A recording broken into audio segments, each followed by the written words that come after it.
આ કુદરતી નજારો જોવો ને તો વહેલા ઊભું થવું પડે. જુઓ તમે કેવો મસ્તનો વ્યૂ આવે છે. જોઈ લો તમે, કાંઈ ઘટે નહીં એમાં. લાલ જોર અત્યારે થોડું થોડું વધતું જાય છે. જરા કમથું હતું પહેલાં, હવે ધીમે ધીમે દી ઉગતો જશે ને આમ વધારે થતું જશે. બાકી આવો અદ્ભુત નજારો તમે આમ અમારે તો છે ને, અમારે શું છે ડ્રાઈવરોને દી આથમતાય જોઈએ ને દી ઉગતાય જોઈએ. બાકી આવો નજારો કોક ભાગે જ જોવા મળે, આવું વેધર.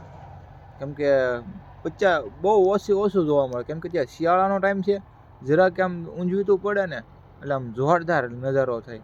ઘણી વખત તમે ગાડી ઊભી રાખીને આમ જોવા ઊભા રહીએ. પહાડની દી ઉગતા જોઈએ, પછી પ્લેન રોડ ઉપર જોઈએ, પ્લેન એરિયામાં જોઈએ, ઘણી જગ્યાએ આપણે જોઈએ. અદ્ભુત જ મજા આવે. આમ નજારો અલગ જ કુદરતી વાતાવરણ બની જાય.